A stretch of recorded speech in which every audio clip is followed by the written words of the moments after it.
So tonight, if you have your Bible, if not, we'll have it on the screen. But if you have your Bible, your phone, we're going to be in the Gospel of Matthew, chapter 8. And I'm going to read this story, and it's going to be a story, I think, for most of us. If we've read, like maybe you went through that season where you're like, yeah, I read through the Gospels, and you read this or what have you. And we glazed over this little section in Matthew chapter 8. And I think for most of us, we're not going to be familiar with this story because, quite frankly, it's a little bit forgettable when it's lined up against everything else that Jesus did. And you're going to understand what I mean. So it's Matthew chapter 8, and we're going to be in verse 14. And this is what Matthew writes. It says, when Jesus arrived at Peter's house, Peter's mother-in-law was sick in bed with a high fever. But when Jesus touched her hand, the fever left her. Then she got up and prepared a meal for him. And that evening, many demon-possessed people were brought to Jesus. He cast out the evil spirits with a simple command, and he healed all the sick. This fulfilled the word of the Lord through the prophet Isaiah, a long time before this happened, who said he took our sickness and removed our disease. Now, maybe some of you just read that, and you're like, okay, Jesus is healing the sick. That's awesome. But maybe you missed something really unique there that is often overlooked and most of the time unknown. And that's this.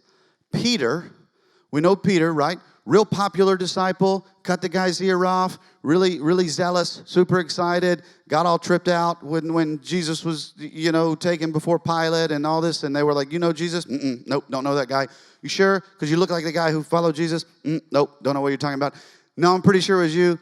That Peter, right? That Peter, who then, after Jesus goes back to heaven, right, kind of helps start this whole thing we know as the church. That Peter, did you know that Peter was married? Like most of the time, we don't think like that. Because maybe you're like me too, especially when I was coming up. I mean, I just saw the disciples, quite frankly, as these just kind of almost just Jedi figures who just kind of appeared out of nowhere with no ties to anybody, with no romantic relationships whatsoever, no real even friendships. They just kind of cloaked up on everybody, carrying their disciple, Bible lightsaber just through life, being like, yep, we follow Jesus, right? Like, you just kind of picture them as these like solo individuals with no real life outside of, we follow Jesus, but we forget they lived long lives, and this whole Jesus ministry was only a couple of years. And so for us, what we're going to look at tonight is the life of Jesus through the lens of a mother-in-law who most people don't even know existed. Peter was married, and his wife had a mama. I don't know about you, but there are certain, I don't know what you've heard coming up in life, but there are, frankly, certain kind of stigmas associated with in-laws. You guys know what I'm talking about, right? Like maybe sometimes growing up, maybe your parents or maybe somebody else in your life, or maybe you have a sibling who's married or whatever, and you guys deal with this, and you're like, yes, there's a different dynamic with my sister-in-law or my brother-in-law, or there's in-laws. You guys know what I'm talking about, and this kind of like the whole, in the South, right? It's like, oh, in-laws are outlaws, right? Like, oh, ha, ha, ha, ha, but, kind of joke, and that kind of gets everybody. But for me, I'll tell you right now, like, I love my in-laws, and I have a great relationship with them. In fact, I do everything I possibly can to make sure that my mother and father-in-law like me more than they like their own kids, just so I can rub it in their faces. So I'm pretty dogged about that. But that was not always the case. That was not always the case. 15 years ago, we'll celebrate 15 years of marriage this year. 15 years ago, Robin and I, that's my now wife, we were engaged. And at the time, I was visiting her in Knoxville, Tennessee. And her family's ministry kind of owned this big theater out there. And they had, we had just gotten engaged maybe 2 weeks. I mean, this is fresh, which meant I had to ask her dad, who I thought was in the Christian mafia, because I thought that was a thing. I had to ask this man, hey, I know I'm 21 years old. I'm a broke college musician, but I'd really like to marry your firstborn daughter who's a rock star. And for some reason, he said yes. And so I was like, ooh, okay. So I had to go buy a ring. I proposed. She said yes, again, for some reason. And here we are engaged. And so about 2 weeks after that, I was visiting her and her family in Knoxville, Tennessee. And they had a special guest in town. It was a man by the name of Dr. Tim LaHaye. And Tim LaHaye was kind of a mentor to my father-in-law. Now, if you don't know who that is, Tim LaHaye is a very famous, well-known American author. He's no longer with us, but he was an American author. He wrote over 85 books. And his books, especially just Left Behind, which is the main series that he did, sold over 65 million copies. Do the math. If it's $20 a book, over 65 million copies, you do the math at how big dog this guy was as far as an author, right? You understand? 7 of his books, 7, were on the New York Times bestseller list. Like, this is author on a whole nother level. Time Magazine listed this man as one of the top 25 most influential evangelicals in America. So that's who this man is. Well, come to find out, he's also kind of a mentor to my father-in-law, but he was well known for writing a book series called Left Behind. And it was about kind of the rapture, the end times, the apocalypse, that sort of thing. But Left Behind, that was his thing.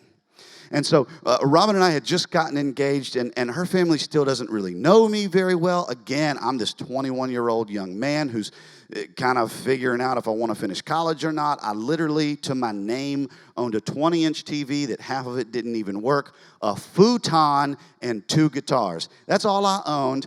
And here I am walking into this family that's in ministry, and these are the types of friends that they hang out with. You know what I mean? And then there's me, you know. So I show up, and we're eating lunch, and I didn't know this until I got there. I show up, I'm wearing like shorts and a t-shirt, just hanging out. I think I literally had bedroom slippers on. Like, no joke. And I just kind of show up and like, oh, by the way, we're going to have lunch with the LaHayes today. And I'm like, do what? You couldn't have told me that? I'm like, babe, you couldn't have told me that like yesterday when I was packing to drive out here? She was like, oh, no, you'll be fine. My parents love you. I'm like, I don't know. Like, okay, so we go and we sit down, and I find myself sitting across the table from this gigantic author who has traveled the world and done all of these things for the kingdom of God. And then there's me. And so I decided in that moment that I would take advantage of an opportunity that I thought would never, ever be available to me again. And so I got up from the table as we're eating, and I went and I got dessert first because I'm a grown-up and I can do that. So I grabbed dessert, and I come back to the table, and I'm sitting down. Robin's whole family is there. Other staff members, the whole thing at the table, and there's me literally like right across and to the right. Here's Tim LaHaye. And he's eating his potato salad or macaroni salad or whatever it was. Like, I can remember, like, we were outside. I can even remember vividly. I was wearing a red shirt. Like, I can literally remember what happened. I came back, and I sat down, and I was eating my dessert. And one of the staff members looked at me and were like, Scott, what made you start with dessert? And I took advantage of this opportunity. Remember, this man sold over 65 million copies of a book series called Left Behind. And I looked at him as he's eating his food, and in front of everybody, I thought, YOLO. I looked out and I was like, well, I figured if I didn't get dessert now, I wouldn't get it because everybody else would eat it, and I wouldn't be able to enjoy it. And literally like this, I sat up in my chair and projected like I was giving a speech in like freshman 101 public speaking. I was like, and I didn't want to be left behind. I kid you not. Nobody laughed. Nobody. This man looked at me. I can't even make this up. This man sat there mid-bite, stopped, just does this. Literally tilts his head, glares at me for 2 seconds, and then takes his bite. And I look up, and my mother and father-in-law are just like this. They give me a look. They're looking at me like, what is wrong with you? I at least thought Robin would laugh. Robin just kind of like, She wouldn't even look at me.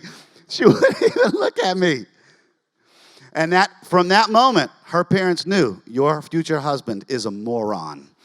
Right? And so when I say we have a great relationship now, we didn't for a long time. I'm not saying it's because I made a fool of myself and everyone else in front of one of their dear friends, but I'm not saying it's not because of that either, right? And the reason I share that is this. We forget these were real people who followed Jesus. Can you imagine the dynamics that Peter would have experienced with a wife and a mother-in-law when he comes back and tells them, I'm going to follow this Jesus guy? We'll get to that in a second, but I want to give you guys some context so that we understand as we journey through the life of Jesus together, we are doing that through the lens of real people who had real relationships, real homes, real friends, real jobs, real scenarios. And in our story in Matthew 8, chapter 14, we find ourselves in a place called Capernaum. And this is a kind of a small fishing village. To give you guys some context where we're at here, this is a humble beginnings, a humble home, right? Peter was a fisherman, and so Capernaum was located kind of on the northern shore of the Sea of Galilee. And if you remember, the Sea of Galilee is kind of this massive lake, and it was housing all these fishing towns. That was their primary means. And Capernaum probably had a population of about 1,500 people, right? Small town, small fishing village. It's believed that it's the hometown of actually Matthew, the man who's writing the very gospel we're in tonight. Remember, he worked for the government. He was a tax collector, and he collected taxes from the Jewish people, through the Roman government. And then God got a hold of his life, and obviously he chose to follow Jesus and even write a biography about him, and that's where we're at. This place is likely to be his hometown, right next to another place called Bethsaida, which is a hometown of other disciples. And so these kind of small town fishing villages would have kind of known each other, but everything was real intimate and kind of closely connected, and they were real people. But what's interesting is for us, we'll read this just couple of verses, overlook so much thing, but these verses, this story is actually still drawing people to it to this day. Because if you go over to the Middle East, if you go in that area, there are legitimate, basically kind of life homages to what they believe are the rubbles of Peter's house. The very house that we're talking about, there is literally a large Catholic church that has positioned itself on top. It sits on top of where they believe the rubbles are to this very home that Peter was in, kind of an homage to him, so much that people visit it day after day. You can even find it on TripAdvisor. That's how legitimately influential this place has been. A place that we can easily read in Matthew 8 and not really pay much attention to it. Okay, yeah, Peter's mother-in-law was sick. Jesus healed her. He seemed to be in the business of doing that. And we forget that these are real people, real places that are actually still resonating with people to this day. But this is part of the story. Because this is a humble house. Humble fishing village. I mean, there's no pomp and circumstance to this, right? Here's Jesus. And he finds himself, after teaching what we know is kind of probably the best sermon ever preached, right? What's something we would call like the Sermon on the Mount. Here's Jesus. He's preaching, he's teaching. And then after this, what does he do, right? He goes, he heals a man who had leprosy. which leprosy was one of those diseases at that time where if you knew someone who had leprosy, they literally could not come in contact with you. There were camps outside of the cities that they had to stay kind of relocated to. A man comes to Jesus with leprosy. Jesus heals him, touches him, heals him. I mean, just completely abolishes any bits of social convention or understandings of kind of regular interactions at that time. Heals this man, then meets a Roman official. Remember, the government that was taxing these very people who Matthew worked for. Meets a Roman official who's like, man, I got this guy, he's sick back home. And he's like, oh, okay, well, I don't know that I can get there. You know, they're kind of having that conversation. And he's like, no, I believe that you can heal him from here. And Jesus is like, I haven't seen this faith from any of these people. Yeah, you're right. I can heal him from here. And he does, right? And so he's kind of starting to gather this following, but he's retreating from this massive crowds of people. And here he finds himself in a very intimate, personal setting where he walks into this private home of this man named Peter who was following him, and his mother-in-law is there sick. His mother-in-law is there, and here's Jesus, no fanfare. No one's trying to Instagram what he's doing, right? Like nobody's trying to put it out. He just comes in, and what does it say? When Jesus arrived at Peter's house, Peter's mother-in-law was sick in bed with a high fever, but Jesus touched her hand, and the fever left her. Then she got up and prepared a meal for him. Here's Jesus highlighting for us his personal approach to our lives. But think about Jesus walking into that home. Think about Peter inviting Jesus into that home. Remember, like I said earlier, Peter, real guy, real wife, real mother-in-law. Can you imagine that conversation? Think about it. Peter comes home one day. Hey, babe, how was your day? It was cool. New Bachelor episode came out. It was awesome. It was really funny. Oh, okay, we're catching up, yada, yada, yada. Hey, so I did a thing today. I need to talk to you about it. Oh, yeah? Well, how's the fishing business, sweetheart? Well, that's what I wanted to talk to you about. I know I got this career. I know I have this job, right? Okay, it provides for everybody. We got this house. Sure, great. Okay, but you remember those songs that your great-great-great-granddad used to sing about a Messiah who was supposed to come save the world and redeem humanity? And I think I met him today. I know that's some craze. I know that sounds like it's some craze, but I think I met him today. And I'm going to be honest with you, babe. I'm sorry we didn't talk about it earlier, but I'm going to tell you right now, I put in my 2 weeks notice at work, and by 2 weeks, I mean 2 minutes notice, and I'm going to follow this Jesus guy now. You imagine what that conversation would have maybe been like?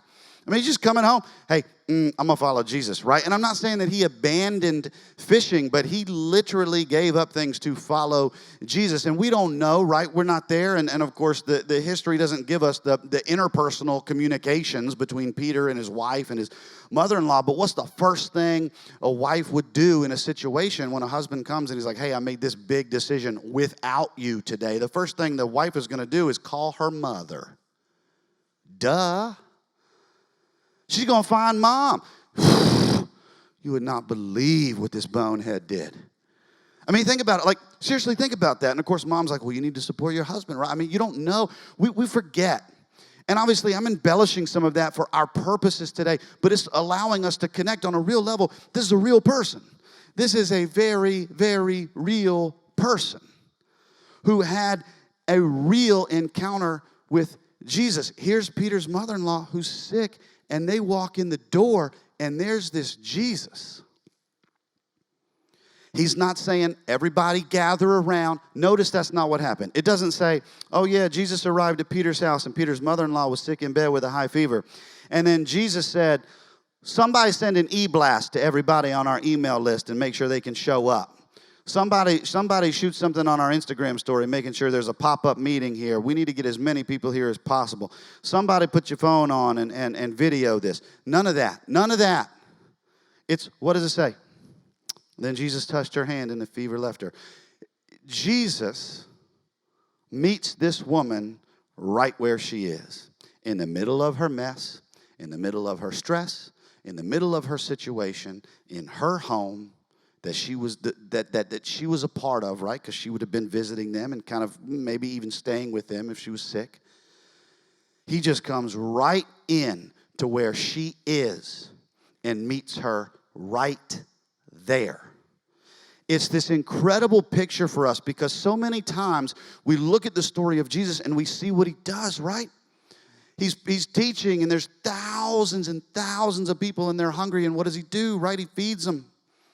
You guys already know where I'm going here, right? It's a Long John Silver's number 5. He's just like, there you go, feed everybody. He kind of does this thing. It's in full view of everybody, right? He goes to a wedding. That's kind of a big deal. He's like, oh, you're out of wine? Fixed it, Like, that's pretty, that's out there. That's a very much on display of his ability to show that not only was he King of Kings, he was master of molecules, right? Like, he could show, check it out, right? And then he walks in to this humble house in a small fishing town where one of his followers had his wife's mom sick. And he still puts on display not only his power, but his love. I think this is a beautiful picture of the work and the person of Jesus Christ, who looks at us with love, who looks at us with purpose, who looks at us with passion, and meets us right where we are. Jesus wasn't waiting for more people to show up so he could show off. Jesus wasn't waiting for her to get a little bit better so he could meet her. Notice, too, Jesus didn't wait for her to get up and prepare a meal. No. He came to her first. He came to her first. I think this is an incredible view that we get something to look at through the lens of this mother-in-law. Can you imagine being there? And here's Jesus. See, a lot of times I would think, too, if I'm Peter's, mother-in-law, I would look and I would say, first thing, right? Hey, can you fix all this stuff? I'm sick, really like to not be sick, and now I'd like you to fix all this other stuff. Okay, so Jesus, now tell me about this new career my son-in-law's involved in, right? Like, okay, what's going on? I'd have so many questions. I'd say, well, I need you to fix this. I need you to address this, yada, yada, yada, yada, yada. That's not what she does, because look at what Jesus does. Really what we see here. And it's the lesson that when I read, it's so simple. He gets to Peter's house. His mother-in-law was sick. He touched her. Fever left her. She got up and prepared a meal for him. Such an easy 2 verses we just overlook. But it has great implications for our lives. You know why? Because it highlights for us something that Jesus does that we often seem to undervalue, because he does something in a way that maybe we didn't think he would do. Here's what I mean. When you and I face difficulty, when you and I are going through a rough time, when somebody hurts us, when someone wrongs us, when we're confused about a situation, maybe when we mess up and we don't really know what to do, any type of that adversity, most of us are asking God to change our circumstances, right? Most of us are saying, God, meet me where I'm at within my circumstance so that I can know you are who you are. Do you know what I'm saying? Like, most of the time, that's what we want. That's what we want God to do. That's what we would assume. But Jesus comes in with this personal approach. No fanfare, just love and purpose. Intent on meeting this woman where she is. And he's showing for us something simple. See, we think that God is going to meet us through our circumstances, but instead, he meets us through his character. Because, see, when God meets us through his character, he changes our character. And when he changes our character, it changes the way we respond to our circumstances. And that is where we begin to change from the inside out. That is the work that Jesus is doing. That's the work he does in this woman's life, because look at what happened when he walks in the door and he touches her hand and he heals her. What does she do? She's like, y'all hungry? I mean, are you kidding me? Like, I look at that and I'm like, this is crazy. This is such a crazy story. Like, she's sick, high fever. Nobody knew what to do. Jesus comes in, boom, healed. And she pops up. She's like, I think we have some spaghetti, right? Like, I mean, she's just like, what y'all want to eat? You know what I mean? She gets up and prepares a meal for him. I love that. You know why I love that? Because yes, did Jesus have the power to change her circumstance? Yes. And did he? Yes. But what was on better display was his love. Yes. Was his lordship on display? Absolutely. Because he showed that he had power over everything. But the fact that he would walk in the door knowing this is what I'm going to do, and I'm going to change your life by meeting you right where you are, generated the type of response that often gets overlooked. Because let's be real. You read that the first time we read that, and you were like, oh, that's cool. Jesus was healing sick. And nobody remembered that she got up afterwards and made a meal. We don't. Why?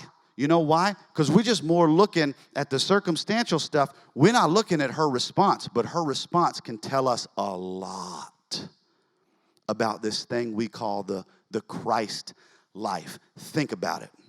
This woman got to experience the love of Jesus firsthand. Not through a story, through somebody like me who picks up a mic and teaches, and it's from thousands of years ago, and I'm borrowing from commentaries and scholarly literature and study and all this stuff to kind of relay it to us to where hopefully it connects with us in a more personal way. No. This woman experienced the love of Jesus because he was there in the house. And look at what it did in her life. It generated a response immediately that was a response of action. You see that?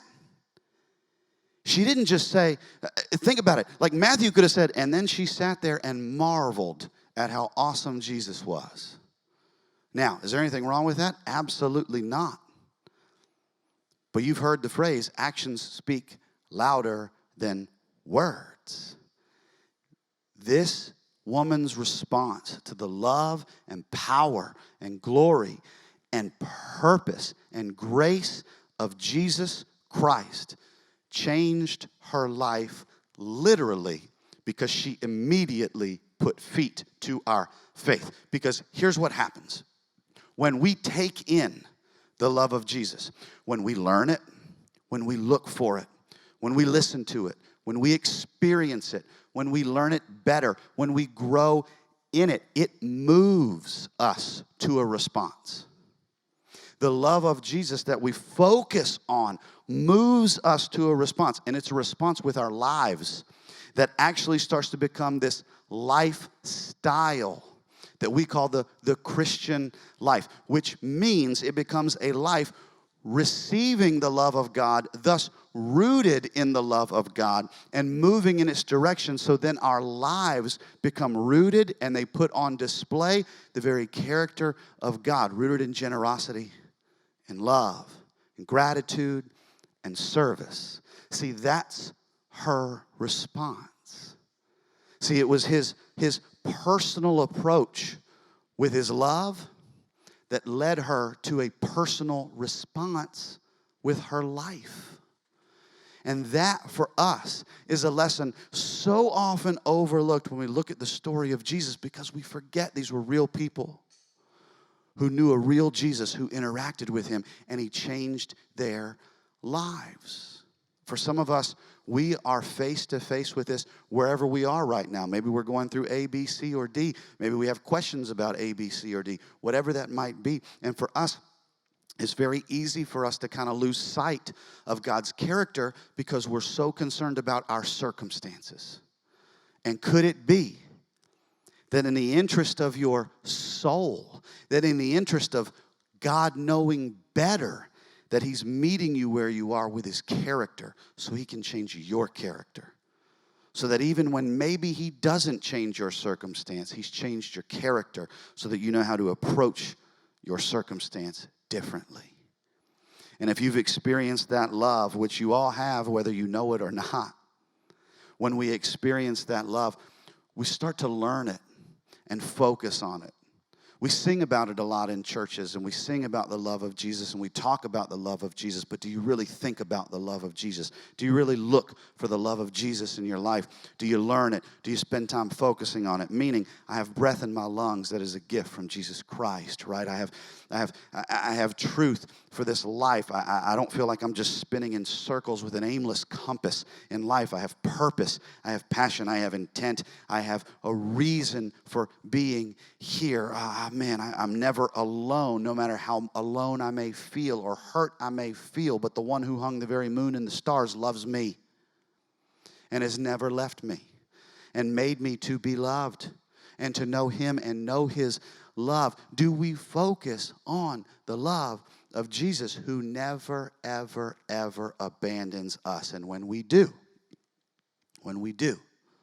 it reminds us of this personal approach that Jesus takes with us too. Just like he takes with Peter's mother-in-law. You don't think he takes the same approach with you? Here we are in 2020. He knows you, which means he loves you. He is with you and pursues you. So when you are where you are in your mess, he meets you right there.